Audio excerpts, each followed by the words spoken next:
Well, hi there, everybody, and welcome to our webinar tonight. Hi, Richard. Hi, Kate. Hi, John from Durban. Hi, Niraj. Hi, everybody. We've got a fantastic audience on the call tonight, and I just want to make sure that Chris is there as well. Chris, are you all there? And are you online yet? So, Chris, I can see you're online, but I can't hear you at the moment. So maybe can we get a webcam going? And Chris is saying he can't enter the room. Okay, so I have to allow you to enter the room? No, I don't think so. Let's just have a look here, folks, and let's get Chris enabled there. And if not, we'll just make sure that we've got his links right. And Chris, let's just see, I'll just use the link that I gave you. That'll be great. There it is again. And just while we've got everybody, there he is. Hi, Chris. Let's see, can I hear you now? So we have you, and can I hear you?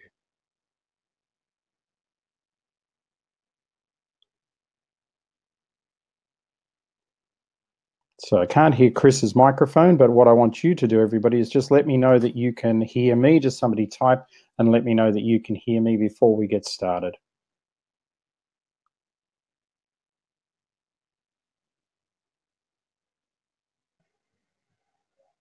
Can you hear me now, Mike? I can hear you now. Fine, we're ready to go. Welcome, everybody, and welcome to Chris Reed from Singapore. I'm in New Zealand. Chris, I'll be flying over you tomorrow on the way to China, so I'll wave. It's lovely to have you on the call here. Yes, this is being recorded, Carl. No, there's not anything on the screen yet unless we want to show our lovely faces. Chris, are you going to go to video? That's your big challenge. I will try to get a video, yes. Oh, apart from the fact I'm just going to get you. I seem to just be getting you.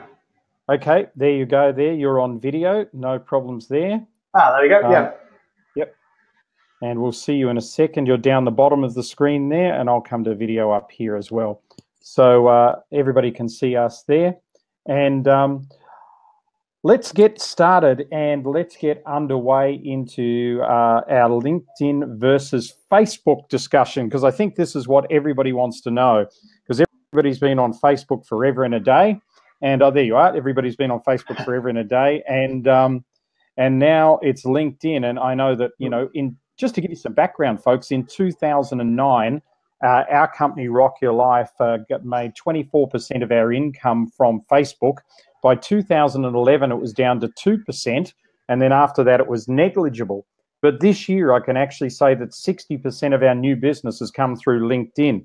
So it's been absolutely phenomenal for us. Chris, what's the deal? LinkedIn versus Facebook. Tell me about it.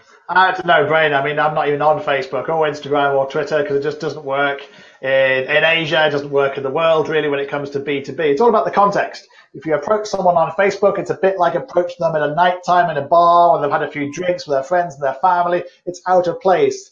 When you approach somebody on LinkedIn, it's like approaching them in a business meeting or a networking meeting or a coffee shop, for example, Monday to Friday. It's business. It's business, business, business. And it's all about that context. That's why you should always share things about business on LinkedIn, not about the whole, you know, your friends and family side of things, unless you can link it to business again. So it's all about business and just the penetration. And the penetration is phenomenal in places like New Zealand and Australia, Singapore, where I live, Hong Kong, Asia Pacific, which is in the hundreds of millions. You know, LinkedIn's now 600 million, China's 15 million. It's just phenomenal growth, but it's just about business. So people have a more professional approach to things like LinkedIn. You don't get fake accounts like you do on Facebook and Twitter. You don't get trolls like you do on Facebook and Twitter, precisely. You know, so you want to have a serious discussion where you can see who that person is, see who you both know. And people think twice before trolling people and before abusing people on LinkedIn, because we can see who they are. And we can see who they're both connected to and who they work for. So it's not hard to actually think. People think, you know what, I shouldn't be saying that. I need to think this. I think they think this through. You need to take more responsibility for yourself on LinkedIn than you would ever do on Facebook or Twitter. Yeah, definitely. I think that's, I noticed one of the things is that people that start sharing their personal stuff on Twitter, on LinkedIn get shot at, like by other people on LinkedIn, like, don't you know this is a business platform, et cetera, et cetera.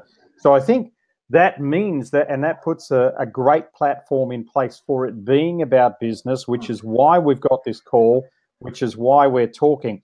So we use something called Sales Navigator. We looked at all the paid options. Sales Navigator is the one that works for us. In fact, I had to turn it off. There's some stuff running in the background that I normally have running. And folks, I want to share this statistic, and then I'm going to throw to Chris of why Sales Navigator is so good. We just did an analysis from the 1st of March till now, and every time somebody accepts a friend request from us, from the 1st of March until now, we have literally banked already $91 from a friend request being accepted in business that's generated, because we track it real tight. I think with those leads inside of now us running that for a full year, will be over $250 of friend acceptance. So Chris, tell everybody what you think about Sales Navigator and why you think it's good. Sales Navigator, Mike, is the dream part of LinkedIn, and so many people don't know about it, so it's great to share that. It's all about using the data. LinkedIn has so much data, which things like Facebook and Twitter don't have, because you have to put your experience, basically your summary, where you went to school, where you went to university, where your non-profits organizations were, and also who you all know. So you put all this on LinkedIn, and LinkedIn then enables you to find people in different countries. That's why I've got clients in Australia and New Zealand. That's why I've got clients in Hong Kong and Shanghai. Not because I've met every single person, because I found them through Sales Navigator, which also enables you to actually find out people who are active. So the great thing about Sales Navigator, especially Sales Navigator Team, which is a slightly different version, is it allows you to find people who are active on LinkedIn, because a lot of people aren't even active on LinkedIn. So they've got profiles, but you want to target the active people. It also shows who's moved jobs, for example. It shows who's been in the news recently. So it gives you lots of data, which you can then personalize a message to in outbound. It also gives you phenomenal ability to send emails, which are the premium element in terms of you're not connected to somebody, you can send a message to them. You can also send somebody an open profile message on Sales Navigator. And Sales Navigator is the only place you can find out who has an open profile message, which means they tick the box like you have, like I have. It says, please message me for free. And as a marketing person, you want people to be able to message you for free, not have to stop and, oh, there's an email, or how do I connect, or what do I do? You know, it's simple. Make it simple for people to actually have an exchange with you. It also enables you to save up to 15 target lists, Mike. And that's amazing, because those target lists can generate data for you on a daily basis. Because if I connect with you, I get access to your first connections. They become my second connections. If they happen to be a lead within one of my saved target lists, LinkedIn will tell me I've got a new lead and say, oh, this person is now an owner of a company in Auckland, for example, and he happens to be connected to Mike, and he's now popped up on your saved search. You can now message him as a result of connecting with Mike.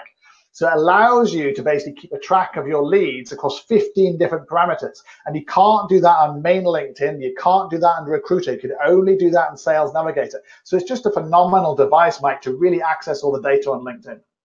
Yeah, we've got some events coming up in Dublin, in Ireland, in October, and we're running Sales Navigator to connect with people. And as I said, I just turned it off before you speak. One of the things I love about Sales Navigator, which doesn't happen in LinkedIn, Chris, is I can see who's accepted my friend request, which means that I can then engage them in conversation and do something else. And of course, anybody that just goes straight into pitch from that is just asking for trouble, as well as we all know, there's other ways to do it. The other thing, I love the lists on Sales Navigator. That works really well. It's a really good way of keeping tabs on who you're connecting with, etc. Because a lot of times you connect with people, you have some dialogue, but you can feel that they're not ready to engage just yet. So all of that sits in Sales Navigator, and it's extremely inexpensive.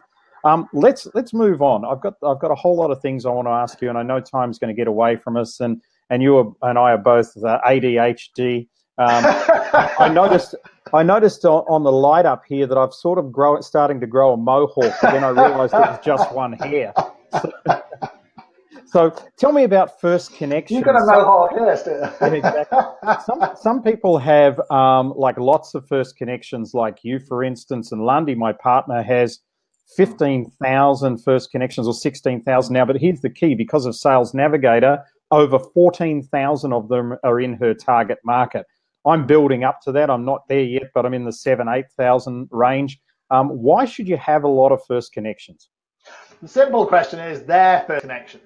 So I can reach, for example, 2 million people in Singapore. I can reach 2 million people in Sydney. I can reach 1 million people in Auckland. I can reach 3 million people in London. I can reach 2 million people in Shanghai, because I have lots of first connections who know lots of other people within my target audience. So CEOs knowing CEOs knowing CEOs. So it's about using a network of quantity and quality. It's no point being connected to somebody who's got one connection, and there's no point being connected to someone who's got 1 million connections of the wrong kind of people in the wrong country, for example. Exactly. So it's quality and quantity, and that's where you should have more first connections. It's pointless. It really is completely pointless if you're trying to use Sales Navigator. If you only have a couple of hundred connections, it just will not work. The maths just isn't there. The data's not there. You've got to reach out. I know LinkedIn says, oh, you must know this person intimately. I don't agree with that at all, because most of my relationships across the whole world have actually come on LinkedIn by people I have not known, but I've got to know as a result of finding them on LinkedIn. And then I may, like you, for example, meet them in real life, like we did in Auckland, for example, and then you form an even deeper relationship. You start the relationship on LinkedIn. And you can always unfriend people and unfollow people if you basically don't like their content or don't like the way they're working or whatever. So you form a relationship on LinkedIn like you would form a relationship in any networking environment. And then you take it on to the next level of Skypes and calls and interactive sessions like this, for example. So you've got to have a lot of first connections to really make it work, especially if you're a global brand like you are, Mike, and like I am. You're not just targeting one set of community, you're actually looking at the whole world, because LinkedIn allows you to do that, because LinkedIn's the only social media platforms in the entire world. It's not like, Facebook and Twitter are banned in China and other places as well. So, but LinkedIn is not banned anywhere apart from Russia and North Korea. So if you're targeting Russia and North Korea, it's not the best platform, but if you're targeting the big places like China and India and America and Europe, Australia, New Zealand, it's the best place. Absolutely. And I think with the first connections as well, the other thing that I like for, and if you're prepared to do some work, is that, and I probably wouldn't do this with you because you've got too many first connections, but I was showing somebody earlier where they've got 300 first connections, and they're a friend of mine. I just go in and look at their first connections, and out of those 300, I established that around about 25 that are absolutely in my target market. So now I just contact them and I say, hey, Chris, I'm looking to work with some new CEOs, for instance. I've got a list of about 25 I want to run by you. Do you know any of these? You're not even going to know it's from your LinkedIn, and you're probably going to know at least 6 of them really intimately, and you're going to get 6 high-quality leads, and if you're selling a big-ticket item, that's really going to help. Now, I see we've got a couple of questions coming in, Chris, but I've earmarked those, and we're going to deal with them later on. Because we've got a lot to cover here, and then if we've got time, we're going to deal with some of the questions that come in. Tell me about this thing, Point Drive. What is Point Drive? So Point Drive is Microsoft's secret weapon on Sales Navigator. So Microsoft now own LinkedIn, so they've started to integrate lots of their products into LinkedIn, and Point Drive is connected to Sales Navigator Team, and it's only Sales Navigator Team. So it's not Sales Navigator Business, it's Sales Navigator Team. And LinkedIn try and confuse you with this kind of thing because they try and sell you lots of different products which basically have small differences. Now, it's very important you upgrade to Sales Navigator Team. It gives you more in-mails, but also gives you Point Drive. So Point Drive is where you can upload up to 10 decks. At any one time, it can be white papers, can be videos, can be decks, presentations. We have our recommendations there. So we have 650 recommendations. We put them on a deck, and we upload them to Point Drive. I then share that link on all my communications, whether that's in-mails, invitations, as a content plan on my profile, and I can then tell exactly if someone has then clicked on that link, gone through to Point Drive, looked at the deck, and how many pages of that deck they've seen, and for how long. I can then approach that person because they're researching my brand, my services, and say to them, fantastic, thanks for looking at my Point Drive deck. How can we help you? Now you've done a bit of research on my recommendations and my services. And it's a way of just social selling because you're sharing content, you're sharing recommendations, you're sharing information, and it allows other people to make a studied and researched choice to actually then do business with you. But you don't even know they've even interested until they've actually started accessing your Point Drive deck. And it's free as part of Sales Navigator Team. So it's a wonderful tool to use, just another way of social selling. Yeah, it's fantastic. In fact, I so like this that I'm actually going to basically, I'm going to preview this if I can, create a new poll. There we go. Let's just see. I'm going to ask people if they can just type in, have you heard of Point Drive before? I'm interested who's heard of Point Drive because I want to see if we're on the money because this is really cool stuff. So just go to your chat box there for folks and do Point Drive. Shelton's asked, what is a deck, D-E-C-K? You have to watch that one with accents. But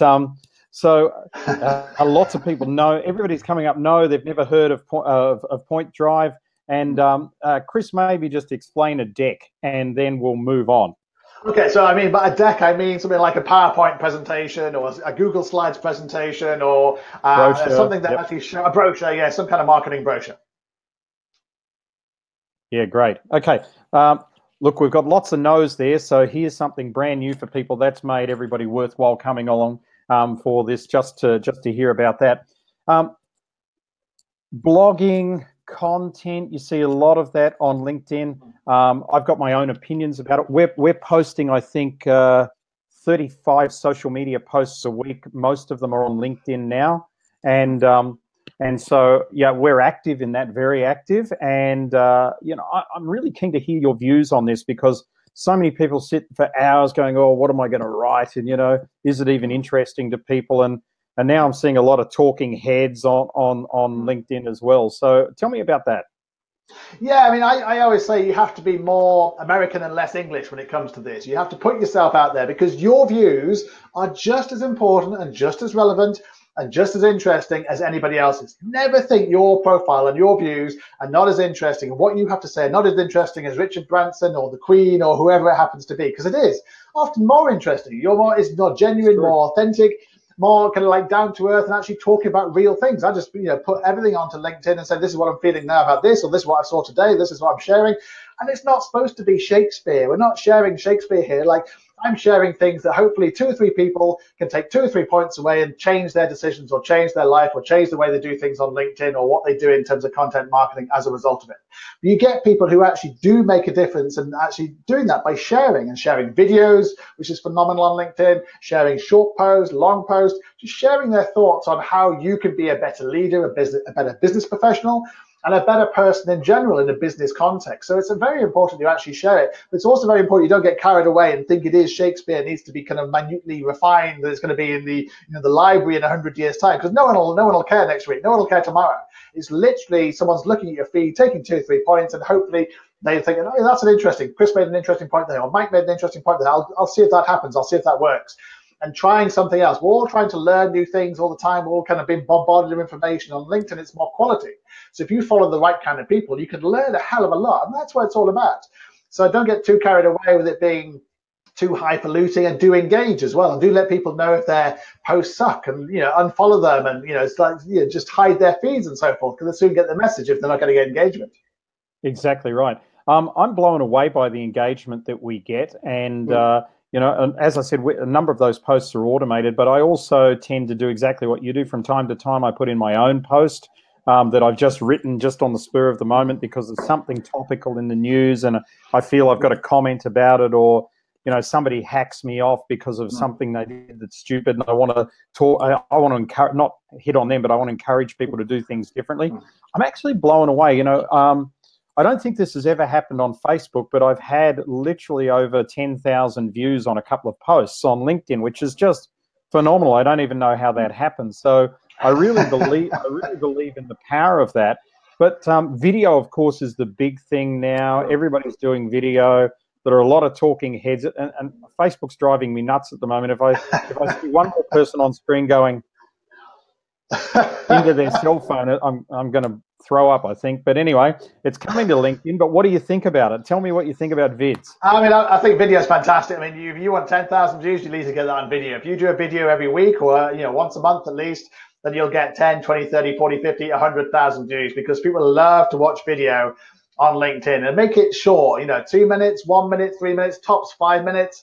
Don't do more than that. You know, the maximum you can do is 9.5 minutes. So, you know, really focus on the fact that people have got a lot of, less time. They're looking on their mobile, they're looking on their laptop. They can watch your LinkedIn in their feed.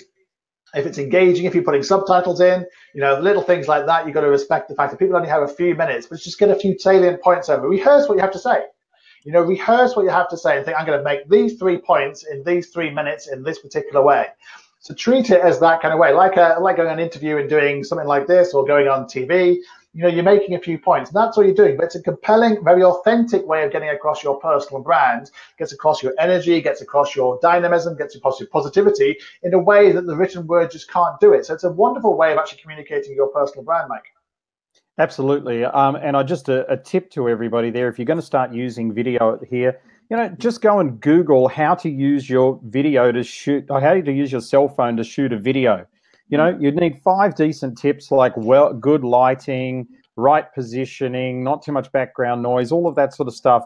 That's going to make a difference. And if you can get the captions below, because people do watch this stuff in airports and things like that, that's really going to help you as well get that. But folks, we're talking to Chris Reed. He's amazing. You know, over 55,000 people on LinkedIn, over 650 recommendations from people on LinkedIn. I'll get to that one a little bit later on. I think I've got 26, but still, I think that's quite good compared to most people, right? I'll still be in the top 2%, I'd think, but even with 26. But I wanted to let you know that we're running this webinar because LinkedIn is a way for you to connect directly to your marketplace and to create revenue for whatever it is that you're marketing without doing any sort of, you know, kill them in the aisles type of sales job that you have to do as well.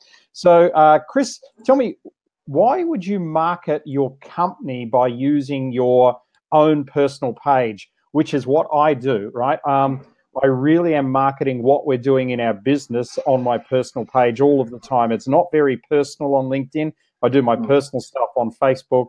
But LinkedIn is really about me marketing the different businesses that we own. Tell me about that. And it's very simply, people do not buy from companies; they buy from people. And you can just see that basically like Elon Musk, which is the ultimate example of someone doing what the hell he wants, and he markets flamethrowers and the Boring Company and space rockets and all the rest of it. It's him. It's all about him. You know, Richard Branson having 16 million followers on LinkedIn. The top Virgin company have 120,000. The best example, I just did a short post on LinkedIn about this, is the LinkedIn company page.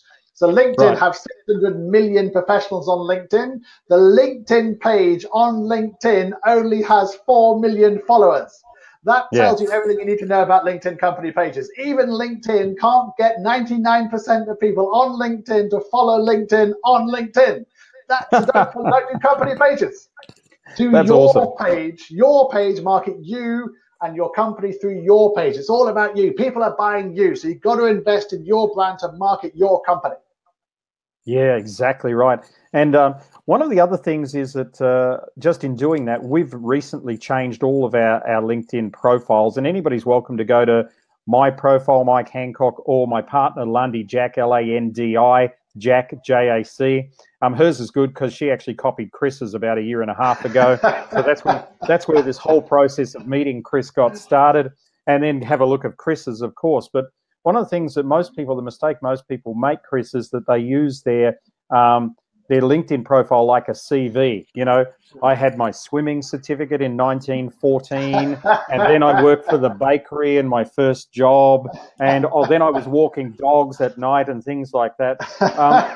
You know, we tend to build it out based on different businesses and different projects. So Lundy's actually based hers out on projects. So at the moment, we're running a series of projects. So if you go to her profile at the moment, her profile is about what we're doing in these projects. That's what hits you first. There's nothing about, the fact that she sold ice creams after school or anything like that. So I think just getting that really, and you don't have to use LinkedIn the way LinkedIn intended. You know, get some creativity involved, get good pictures. You know, don't just take a photo of your selfie and put it on LinkedIn. It's not going to get you anywhere at all. Chris, there's so much technology behind and psychology behind LinkedIn. I want to segue a minute. I've got probably about 15 questions that I prepared for you, but I want to segue a bit because you're running a whole bunch of LinkedIn programs for people. So I wonder if there's anything you wanted to share on that people that really need to go deeper with this stuff can do. And then once we've done that, we'll come back with some more questions. Well, the reason I created Black Marketing, which is the world's most recommended LinkedIn marketing company, is precisely because I got my first, second, and third jobs by using LinkedIn. I came to Singapore without a job, without any connections here, not knowing anybody, with 200 connections in London. I asked them, who do you know in Singapore? I reached out on LinkedIn. They introduced me to people on LinkedIn People here said, yes, I'll meet you, I'll meet you, I'll meet you. I got my first, second, and third jobs. Those jobs are marketing jobs. I say, well, I don't know anyone in Asia. What do I do? So, well, you figure it out. You're the marketing person. So I have to use LinkedIn and go hit China and Australia and India, Japan and Korea and Indonesia and all these other places going, wow, this works. Because, of course, if you can use the data to find professionals for jobs, you can also use the same data to find professionals to pitch them, whether that's CEOs or CMOs, whether that's for investment or whether that's for partnerships or media or become clients. So pretty quickly, about 3 or 4 years later, LinkedIn then introduced Sales Navigator, because they obviously realized that as well. People are using it for sales, not just for recruitment. So that's when people started asking me to actually help them with their LinkedIn profiles, because they said, I don't have time. I know it's useful. I know I have to be on, because if I Google myself, the first thing that comes up is a LinkedIn profile. Absolutely. So I know I need it. So the first impression, so now I need you to help me do it. So now we employ 30 people here in Singapore, and we manage people's profiles. We make you a rock star. We do your optimization, your background picture, your summary section, like you said, your description, your story, your bio, your videos, your blogs, your short posts, your connection strategy, your scripts for congratulations, your scripts for outbound, your scripts for inbound, because this all takes time. Every single day, it should take hours every single day. So if you don't have time, if you're a busy CEO running a company, then you need to outsource it. And that's what we do. We're specialists in doing this. There's nobody better in terms of us. We train our team up. We do it every single day. We don't do other platforms. We're just dedicated to LinkedIn. We have a real passion for LinkedIn. We don't do Facebook. We don't do Instagram. We don't do Twitter. We just do LinkedIn. And we're the only social media platform in the world, agency in the world, who actually just focus on this one platform and nothing else, and really become specialized in that, because people don't have time to do it. So we even have job seekers services, and we even have services for makeovers and that kind of thing as well. We just want a kind of entry level. We'll help you out with that. But we also effectively become the outsourced sales and marketing arm for SMEs and companies, across the world. Wow. We've got as many clients in Europe as we have in Australia, as many clients in China as we do in America. So it's a global phenomenon about how you socially sell on LinkedIn. But you do need, like anything, you do need a bit of help. Absolutely. You sure do. It becomes a bit of a Pandora's box when you get into it.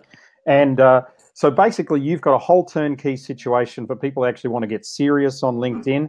And, I don't mind sharing my stats. I mean, I shared them before, and Diane here asked a question. I was typing in an answer. So I want to share it again. From basically the 1st of March until sometime in July, whenever I did the numbers, we automate our LinkedIn. So everything's sort of automated there. And we automate sending friend requests. It runs in the background 24/7. So, for example, when I got up tonight, this morning, I had, I think, 7 friend requests had been accepted that I'd seen overnight from about 9 o'clock last night. So those 7 were worth, on the current average, from the time that we started doing it, which was back in March, and remember, we haven't even had a full year of running this yet, those 7 are worth $91 each to me. So that's $630 on average that I've made while I was asleep through LinkedIn, through automated process. And then that goes into our sales funnel. And they could be buying anything off us. It doesn't matter what they buy. The fact is they're starting their journey with us on LinkedIn. So for you to be able to provide that system, and there's so many things you've got to get right. I mean, and I'll give you an example of where people get it wrong, Chris. We had a wonderful guy who I've known for 25 years. In New Zealand, this guy was a pioneer in the online training space. He built the first online training funnel I had ever seen in my life. It was the late 1990s, and I'm looking at this thing. I thought it was amazing. Now, I'm giving him some advice on LinkedIn. I look at his LinkedIn profile, and I go down to his recommendations, and this is his first testimonial. XYZ, and he's probably on the call, XYZ, so that's why I'm not mentioning your name. XYZ said to him, "Thank you so much for building my Facebook banner. It was really useful." And I'm like, dude, for goodness sake, your LinkedIn tells me you're a fiber operator and what you're selling is worth $5, yet you've got the brains to build out something before, Webinar Jam, before the ClickFunnels was even around. He built out this stuff, and yet his positioning on LinkedIn, because he didn't know what he's doing, says he's a fiber operator. So I would definitely say to people on this call, How do they get in touch with you, Chris? What's the deal before we move on to the next question? LinkedIn, of course. It's all about LinkedIn. Find me on LinkedIn. Right. Yeah, get in touch with Chris on LinkedIn, and he'll show you some things he can do for you. Hey, search engine optimization is something that you mentioned, and I know now. I was sharing with somebody today. I did a quick search on them while I was talking to them on a call today. And guess, of course, their number one thing that pops up is LinkedIn. Their website was number 8 on the page. So tell me about search engine optimization. Well, there's 2 different things you're talking about there. One is on LinkedIn and one is Google. So if you Google someone, certainly the number one thing that comes up, unless you're dead or dead famous, is actually your LinkedIn. Unless you have a Wikipedia page or whatever, it's LinkedIn, because the amount of substantiation needed to create a LinkedIn profile is enormous. So LinkedIn, look at this, all the connections, all the links in there, all the effort that goes into it, goes, okay, we put that top. They put Facebook down, very much far down. Normally it's on the 2nd or even 3rd page. Twitter, same, because they realize it's very easy to create a fake account and create, fake followers and so forth. So that's the first thing. You got to really think about the first impression there. The second thing is SEOing and weekly search appearances on LinkedIn itself. So LinkedIn now tell you on a daily basis what your weekly search appearances are. So on a weekly basis, sorry, what your weekly search appearances are. And you can measure that in terms of how people are finding you. So what keywords are you being found for? Because if you're not putting the same keywords on that you use in your website or your SEO campaign, for example, into your LinkedIn, you won't be found. So we use keywords like, funnily enough, LinkedIn, personal branding, entrepreneur. So we optimize that on our profile and our headline, but also using hashtags on LinkedIn itself. So hashtags now are taking over LinkedIn in terms of people are following, like, say, social media marketing, for example. So if you hashtag social media marketing, then it will pop up in someone's feed who've actually said they will follow social media marketing. So you can own different hashtags by dominating it, by sharing genuine content about that. But you have to replicate that through your profile as well. Make sure your profile is optimized too with keywords in. So make sure if you're a LinkedIn expert or you're in a creativity person, you're actually putting creativity into your LinkedIn profile, so that optimization is being hit in there. So you're actually being picked up. So if someone puts a search in of LinkedIn or personal branding, you're actually coming up time and time and time again, because LinkedIn's an organic search engine, just like Google is an organic and a paid for search engine. Yeah, exactly. I think this is fantastic information, because I read a book by I can't remember his name. He was one of the leading SEO guys in the States recently. And what he said in that book is, he said, basically, if he was starting all over again in SEO, he wouldn't spend any money in SEO. he would spend it on LinkedIn, and he'd spend it on retargeting ads. That's what he said. That's what he said.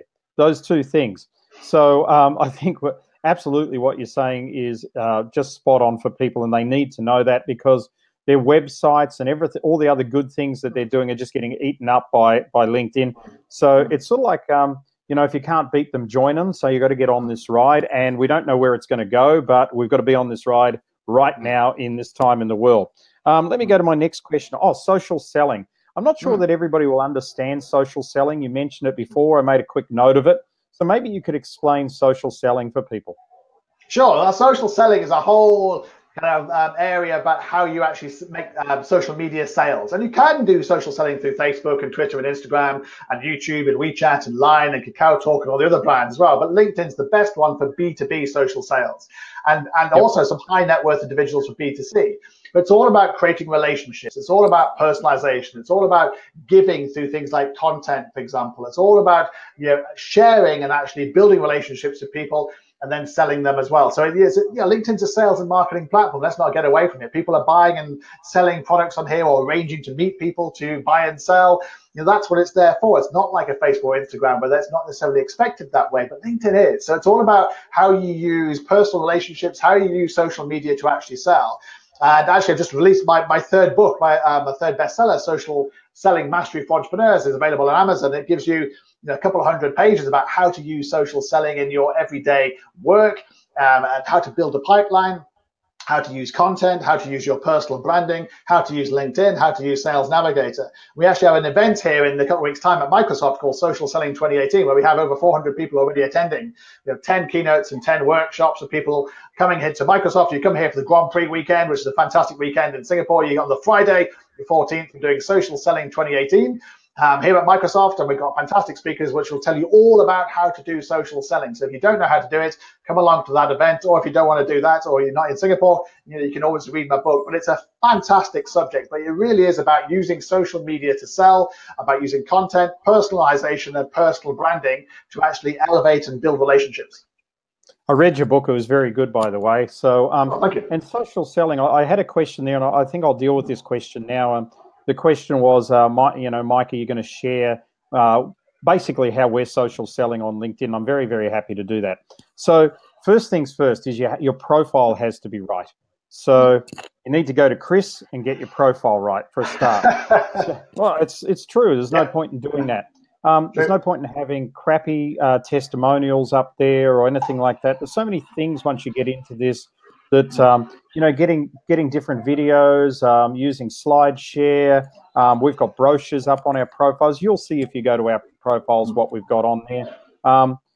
We've also got some psychology on there as well. We've got lots of psychology. So if you go to Lundi's profile, Lundi Jack, L-A-N-D-I-J-A-C is her surname, you'll see that straight after her profile, she has an aeroplane in her name and where she's going next in the world, which is Mongolia, which is where we're heading, next. So basically, she uses it to keep very current. So we're now here and we're going here this time. So getting our profiles right is the first thing. Having Sales Navigator and understanding how to use it is the second thing. Guess what you need for that? Yes, Chris Reed, we all know that, right? So, but then the third thing is learning some automation processes as well. And so there's plenty of automation processes out there, Chris, and I'd like to ask you in a minute what your favorite ones are from automating, and if you personally use any automation processes. We do. But we are very personal on LinkedIn, and I know that you are as well. So meaning this is that those of you that are connected with me already on LinkedIn and have connected in the last year with me on LinkedIn, you probably got connected with me because I asked you a question. I didn't try and sell you anything or anything like that. I simply asked you a question. So I'm very, very happy to share it, because if any of you are from Dublin, Ireland, and have connected with me in the last 2 weeks on LinkedIn, this is your question. I know, because I was looking at it earlier. Your question is, I'm coming to Dublin, Ireland very soon. I want to know what the entrepreneur landscape is right at the moment in August 2018. Have you got any insights you can give me? Right? And so what that does is it starts conversation from that point, but we automate that question going out. So that question's automated. I don't sit there and type that a million times. It's automated. So let's get, and then as they come back in, we start dialogues. Then we take those dialogues from online to offline, and we send them to could be a myriad of different funnels, but which are offline from that aspect. That's what we do, and that's been absolutely phenomenal. Quite frankly, I printed out our profit and loss statement for this year at the end of July, I think it was, or no, it's actually the 4th of August. I thought last year was good because we're up 44% last year on 2016, but we're up 294% in 2018 on 2016. And fantastic. I can put most of that to using LinkedIn and using these processes. So, Chris, what do you think about automation? Do you have a favorite one? How would you help people with that? It's a very, very good question. We've tried various automations, and actually, I'm going to slightly contradict you. We no longer use any automations for either myself or anybody else. Partly because LinkedIn do have it in their services agreement. And basically, if you are using an automated platform and they find out about it, they can delete you. So, there's enough warnings given to you. Thank you for mentioning that, because I will say that we're very, very careful about that. We don't pump it, like we don't pump thousands through there, and we're very careful with it. And Chris is absolutely right. You need to look at the rules. We do use an automated program. We understand that LinkedIn are aware of the automated programs. We understand that they could dry up overnight. Please continue, Chris. I mean, it's a very, very good point. You do take them on your own risk. And that's the problem, is that they basically, if LinkedIn find out that you're doing it because of the patterns being used, for example, because they're using AI, now they're using Microsoft, they are policing it that way. They can actually send you a warning and then just shut you down. And I know several people who have been shut down. I know people who used to run an automated program in Sydney, for example, and he got shut down for owning one. So he was selling it and he got shut down himself. So you have to be phenomenally careful It's just not worth it. So I mean, that's why I employ 32 people here in Singapore, is because we have to do it manually. Now, obviously, you have scripts. So you personalize it to an nth degree. You try and personalize it per person, personalize the different parts of it, using the target list, for example. But then you are copying and pasting and then sending it out. And also, to a degree, I found when I was using automated that sometimes it would go to the wrong person, because it was a machine doing it based on the target list, and they just assumed everyone on this target list was correct. And of course, you and I can go through it, go, oh, no, that's the wrong person. Oh, no, I know him. Oh, no, that's the wrong person to do that. So the element of common sense then comes into it if you're doing it manually. Obviously, you're always going to make a mistake, whether it's manual or whether it's automated. But manually, at least you're controlling the fact that LinkedIn aren't going to kick you out or aren't going to delete all your great work by doing it. So you have to really caveat using it. I mean, who do you use? What do you recommend? What do you recommend, Mike? Well, actually, Lundy uses GPZ Web, and she likes that. And I use Linked Helper, and we only use it to connect. We automate connection, and then we pick it up from there. So that's worked really well for us. But we do use it sparingly, and I think I'm really glad you did come in and be contrary there, because I think people need to know that. Because people listen to things like this and they go, I'll just do that, and then they end up in trouble. So, for instance, one of the things that LinkedIn can pick up off this is unaccepted invites. So we really clear those out very regularly. So, I mean, we wouldn't have any more than probably 30 to 40 unaccepted invites at any one time. So, and we use it sparingly. So I think it's a great point. I'm really glad you made it. Let's move on. I think that was awesome. What do I need to really sort of brand myself and get myself really top of market on LinkedIn? And why would I do that, particularly if I'm introverted? Because so many people go, oh, I don't want to, I want the business out there. It's not about me, Yeah. It's such a common thing, and particularly in Asia. I mean, I live in Singapore, and I come across this all the time. You get two people here. You get basically expats here who realize they have nothing to lose because they're in a foreign country. They need to make more of an effort, like myself. I mean, I didn't used to do this kind of stuff when I was in London because I didn't need to. I lived in London. Everyone knew me, and I knew everybody else. Nobody knew me in Asia when I first came here, so you need to make more efforts. And then you get the locals who are very established or know people from school days or national service. And they're communicating, they're connecting, they think, well, why don't I do this LinkedIn? They don't want to do it. Culturally, they don't want to do it. It's one of the reasons why it doesn't really work necessarily in places like Korea and Japan, because culturally it's even more kind of risk averse, for example. Whereas at least Singapore and Hong Kong are getting to the fact they know they now need to be on LinkedIn for employer branding, for leadership point of view. And they do need to separate out the fact this is not your family and friends. This is business. You've got to look through that frame. You are leading your company. So the investors are looking at your LinkedIn. Your employees are looking at your LinkedIn. Your clients are looking at your LinkedIn. Your peers and your media are looking at your LinkedIn. So if you haven't got a good LinkedIn profile, they're getting a negative impression of your brand, not a positive impression of your brand. And again, it's not personal. It's basically business. And you've got to look through that frame. And that's what people are scared of. I don't want to share my personal stuff on LinkedIn. It's not personal. It's business. It's all about business. So you have a responsibility to yourself and your company to actually elevate your personal brand to drive your business forward, because people are buying you. Whether you like it or not, people are buying you. Again, I can't overstate this. You look about Richard Branson. You look about Elon Musk. People buy people. If other people were running those companies, they wouldn't be half as successful. You wouldn't know about them.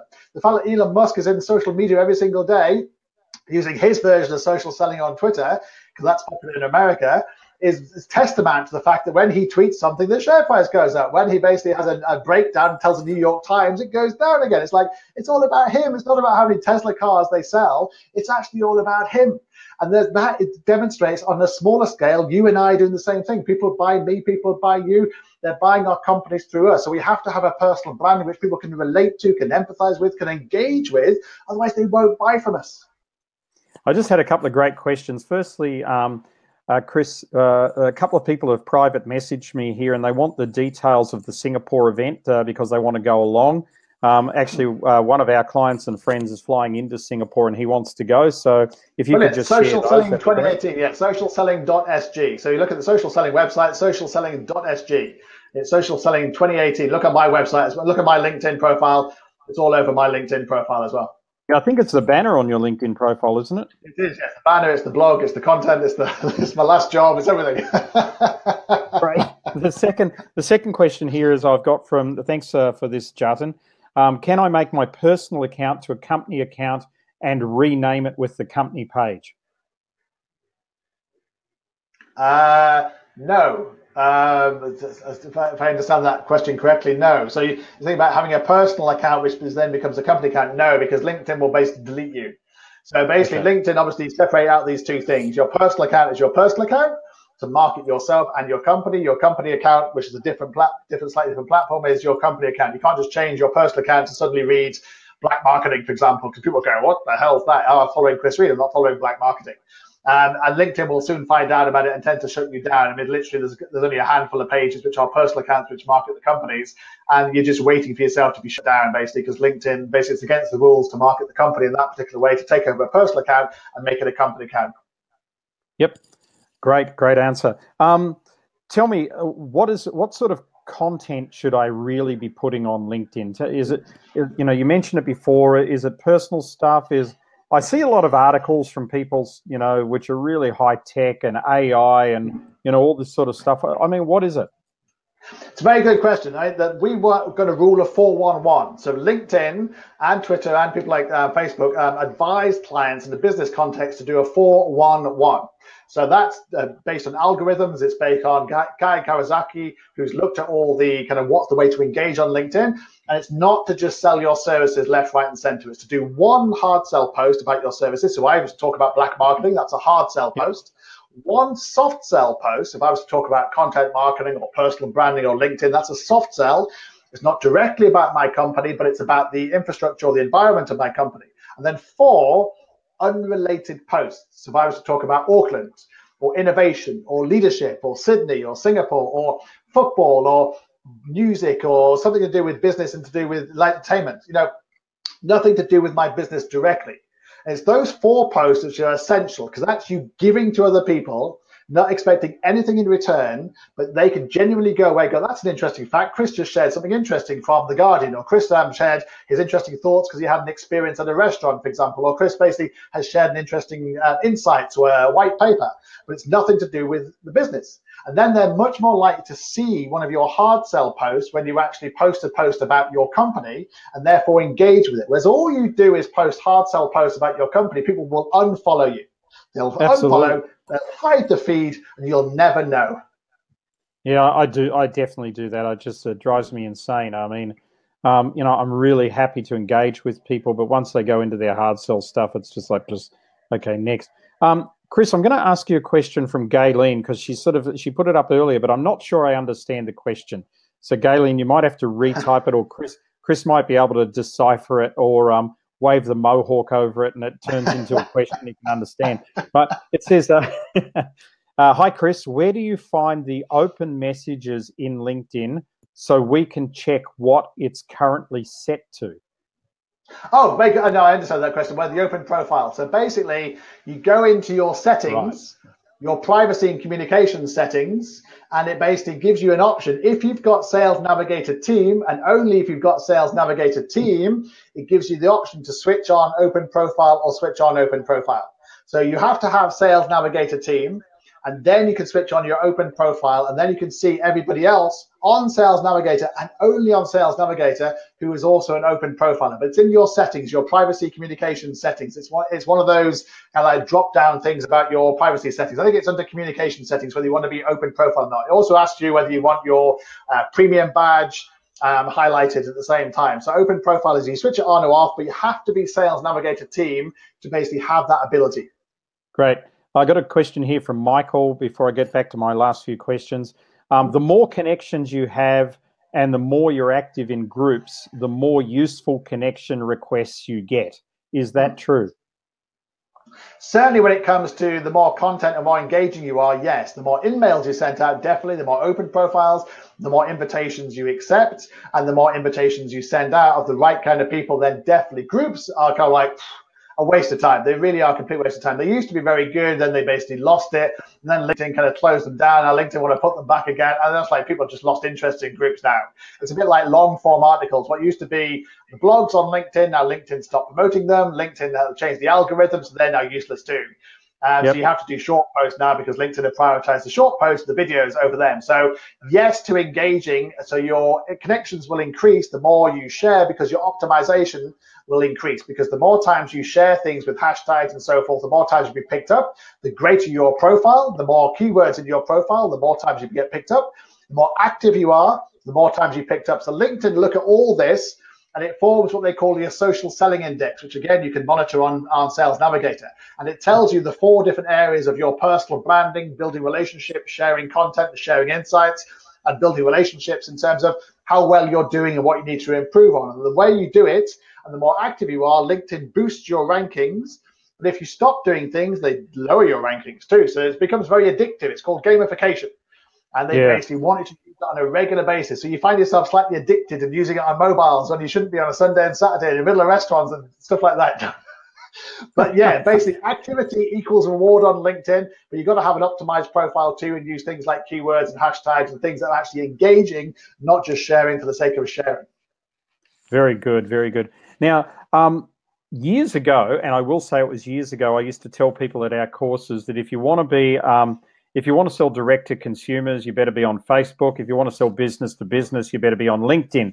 But I think that game's changed dramatically, hasn't it? I mean, we sell direct to consumers on LinkedIn. What do you think it is these days?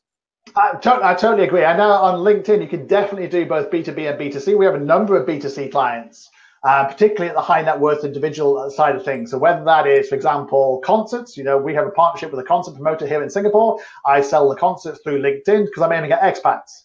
I mean, I'm aiming at expats with money who can afford to go to a concert in Singapore, because Singapore's not cheap for concerts. I'm also working with independent financial advisors here. We work with some of the largest in the world, and we're targeting high net worth individuals, because we can tell if you're a CEO, if you're an expat in Singapore, that's who we're going to be targeting based on. I can profile you by what you've got on your LinkedIn, which I couldn't do on Facebook, for example. So definitely for certain areas, it's certainly applicable. Obviously, it doesn't work in terms like, you know, B2C fashion or B2C FMCG, for example. That just doesn't work at all.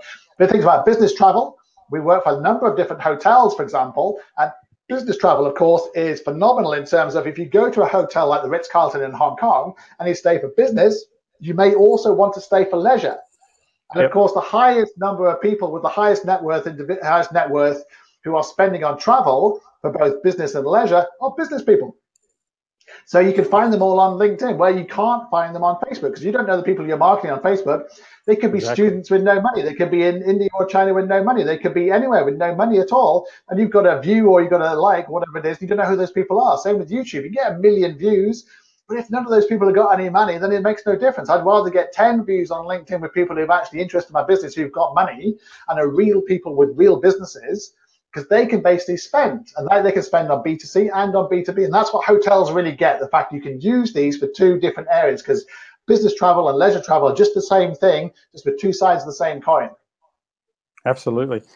Chris, I've got a couple more questions, but just before I get into those, to sort of start bringing this thing to a close, so we can finish hopefully right on the hour or very close to it. And just tell everybody again what black marketing does for people, because you know, some people have dropped off, some people have come on the call, and you know, I want you to really get into this a little bit, because some people have been asking me, can they find you on LinkedIn? They're struggling to find you. I said Chris J. Mohawk Reed.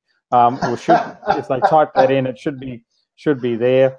You'll find him as one of my friends if you're attached to me and you can't find him any other way. Go and have a look at my friends and search him there.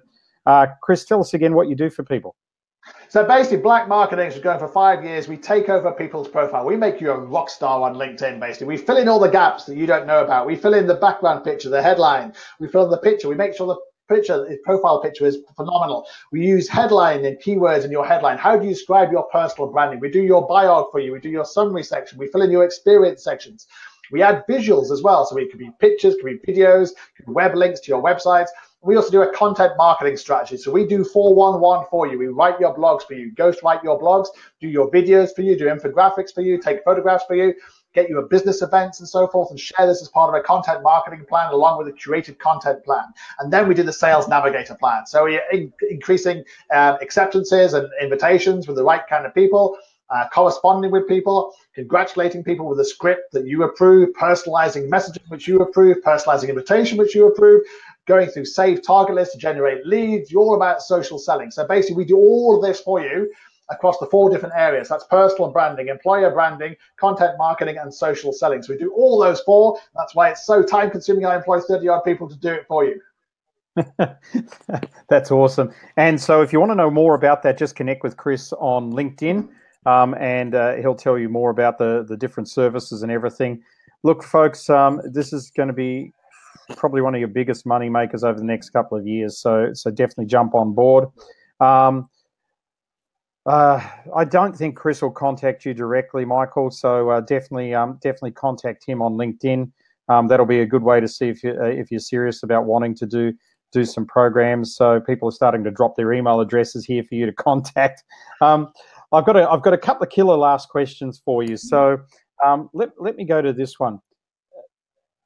Just the top 3 things that if people don't do anything else, the top 3 things that you would recommend that they do. Okay, the top 3 things is you must have a photograph. I can't underestimate, you can't overestimate kind of like how important it is to have a good photograph, a photograph that really resonates. So a photograph, a background picture. So again, a lot of people just don't realize they can actually change that blue background picture to be a marketing vehicle. And you need to change it on a regular basis. Don't just accept it, put it up once and put a picture of Sydney or a picture of Auckland skyline. A picture of Auckland skyline, unless you're selling Auckland, is useless. You know, you've got to have a picture of actually something that relates to your business. What good is it having a picture in New York or London or Sydney or Singapore or Hong Kong? It's like you're not selling that, you're selling your business. So having branding up there, I change mine all the time because I say, well, I've got thousands of people coming to my profile on a regular basis. Therefore, it's like a marketing vehicle. If you just put the same banner up there, people can get bored. So change it, change it, change it. It's real estate. You know how much LinkedIn charge for real estate on LinkedIn? Phenomenal amount of money. You've got it for free. You can dictate that. You're in charge of that media.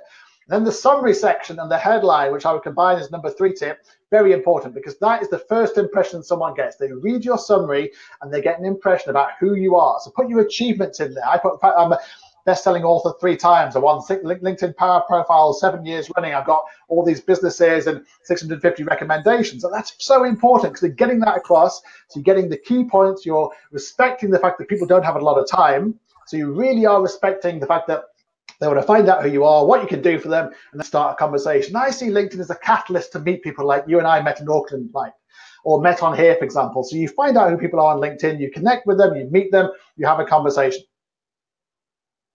Mike's left the room.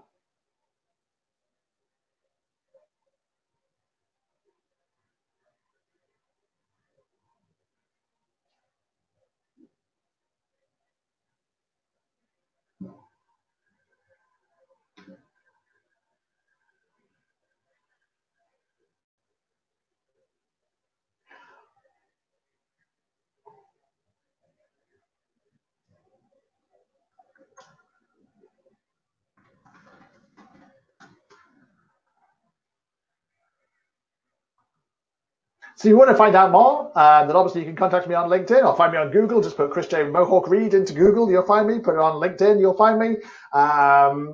Mike's back again. Hi, Mike. Where did you go?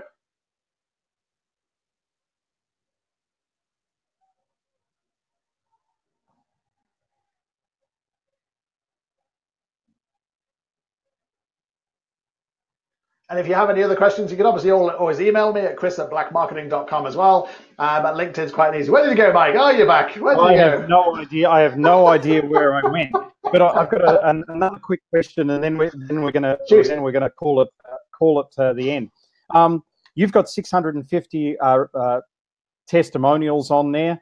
How important are they, and how did you build the 650? That is the most important thing I could possibly tell people to get. Don't put recommendations on your website because they're useless. Nobody sees them. Get them on LinkedIn because it's not just you saying you do a good job. It's 650 other people who also say you do a good job. So every time you do a good job for a client, ask them for recommendation. Every time they see you do a talk, ask them for recommendation. Every time you basically, someone buys your book and says it's fantastic, ask them for recommendation because only 1 in 10 people will actually do it. They'll all say, yeah, I'll do it. But people may not want to reveal that you're working with them, for example, for our benefits. because we manage people's profiles. They may not have the time. They're too busy. They may forget. So people generally just have lives to lead. So basically, you have to ask people to build it up. So the fact I've got 650 is actually phenomenal, because people don't actually do what they say they're going to do just because of time. So we ask people all the time. Because it's basically, people can check you out on LinkedIn. That's the reason why you do it on LinkedIn, not your website. They can go through every single one of my LinkedIn recommendations, click on that person and ask that person, hey, Mike, what was it like to work with Chris? And that's phenomenally important, because it means I'm actually saying, look, I trust my brand and my service so much, I'm giving you my 650 recommendations so you can go and talk to them about what we did for these people. So don't just take my word for we do a good job, go and talk to all these other people. And that's phenomenal, because that shows people, okay, this guy's got a lot of confidence in his services. This guy, you know, he's basically putting his money where his mouth is and saying, go and talk to my recommendations about my service and my brand and my talks and so forth. Go and do it yourself. So get your recommendations up there. Don't be frightened to ask people for recommendations. You'd be amazed amount of people will say, oh, I would give a recommendation if you'd only asked. You didn't ask, so I didn't bother. So there's nothing worse than, as you mentioned before, Mike, on your profile, you know, the last recommendation was 2010, and it was for a job you no longer do. Don't do that, because people go, well, that means you haven't had a recommendation for 10 years. What are you doing? Get recommendations all the time from your peers, your employees, your clients, your people you saw you do a talk. Just ask them, what's the worst that can happen? They don't do it. That's the worst that can happen. So just, you know, you've got nothing to lose by asking people for recommendations. Absolutely. And do you guide them on what to write? Only if they ask. Normally, I mean, most people are quite happy to just put a couple of, we're talking about a couple of lines. We're not talking, again, we're not talking about Shakespeare. We're talking, you know, 2 lines where they say, you know, Chris was fantastic. I learned a lot from it. So he did a great job for my profile. We generated sales as a result of it. And that's phenomenal. You know, it's just literally 2 or 3 lines. But obviously, if people need a bit of guidance, I'll say to them, well, why don't you mention this and this? Remember, we talked about how you change your profile and you won a client as a result of changing your profile because they found you because you optimized it. Just mention that. So often they'll write, you know, read my book, for example, and then put a little remark on there saying, oh yeah, I changed it. I use Sales Navigator and I want a client. Purely as a result of reading my book. And that's fantastic, because that's a genuine, authentic recommendation of someone who's not invested. You know, we're not paying him, he's not paying us. For example, it's genuine relationship we're having in terms of we benefited him through LinkedIn and through Sales Navigator, and he's willing to put it out there on his recommendations. So ask people for recommendations, just ask. Yep. I think that's a great place to finish. My final question, Chris, is to succeed on LinkedIn, do you need a mohawk? Well, you succeed on LinkedIn and you've got a mohawk down here, Mike, so you know. Exactly. Chris, fantastic talking to you, and thanks everybody for being on the call. If you need any more from Chris, just connect. Somebody's asking, Chris, what is your book? 3 books. So if you go to Amazon and put Chris J. Reid in there, we go to chrisjreid.com. You can see my 3 books. So we have LinkedIn Mastery for Entrepreneurs, we have Personal Branding Mastery for Entrepreneurs, and we have Social Selling Mastery for Entrepreneurs. I have copies of the book here. So we have LinkedIn Mastery for Entrepreneurs, we have Personal Branding Mastery for Entrepreneurs, and the new book is just out. It's Social Selling Mastery for Entrepreneurs. All available on Amazon, all best-selling books. Fantastic. Well, thanks again, Chris. I really appreciate your time. We've had people on here from at least 10 different countries, so it's been fantastic. Wow. And folks, follow Chris on LinkedIn, and hopefully you got some value. We'll catch you all later. Bye.